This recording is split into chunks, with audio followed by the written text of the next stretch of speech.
Episode की शुरुआत होती है एक भावुक मोड़ से, जब दुवान की आंखों से आंसू निकल पड़ते हैं।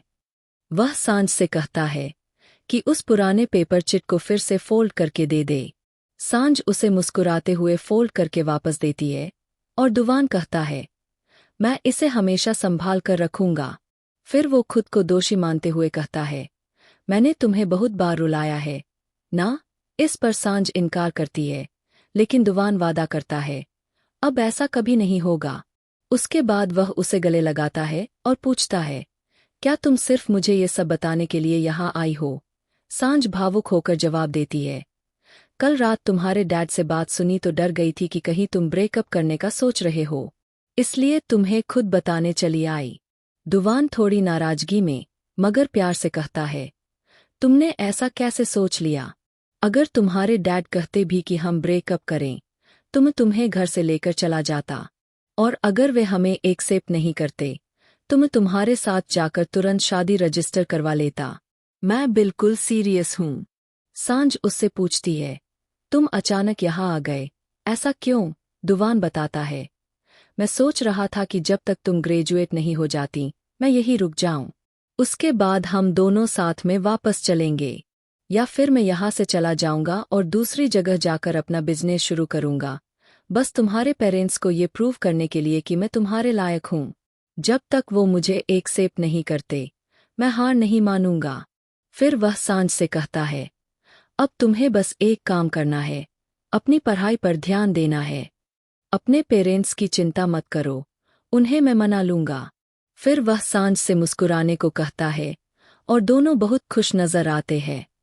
लेकिन अंदर से दुवान अब भी उस गिल्ट में था कि उसकी वजह से सांझ ने कितना सहा है।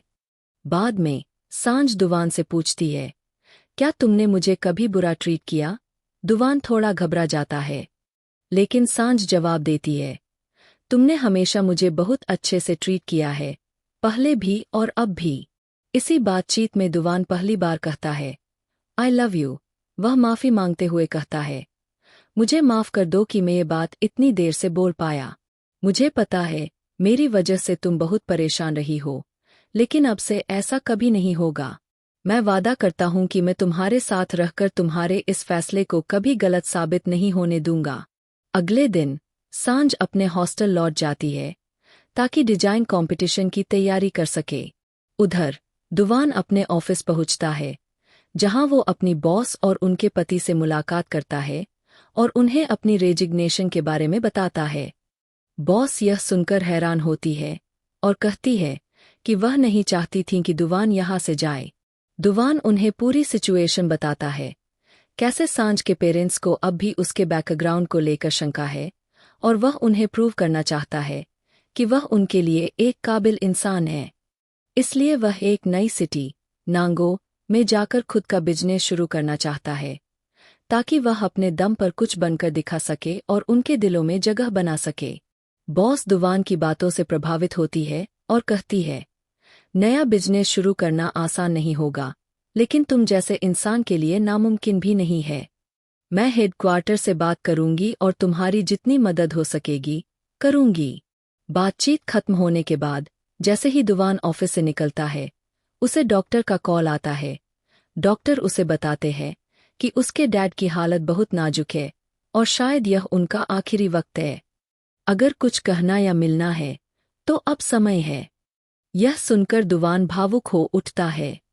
वह याद करता है कि कैसे उसके डैड की एक गलती ने उनकी पूरी फैमिली की जिंदगी बदल दी थी।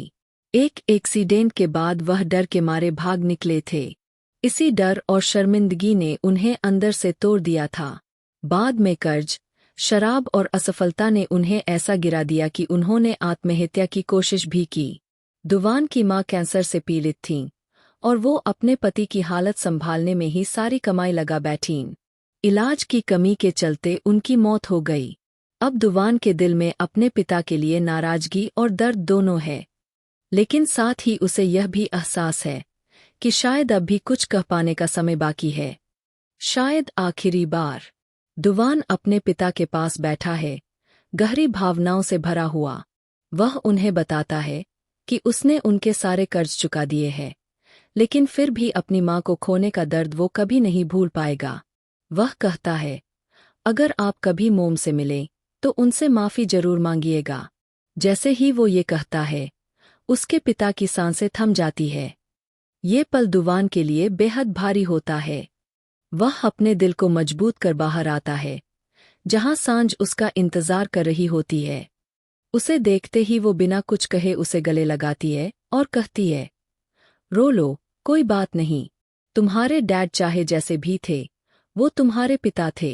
दुवान उसकी बाहों में फूट फूट कर रो पड़ता है। इसके बाद दोनों अपनी माँ की कब्र पर जाते हैं।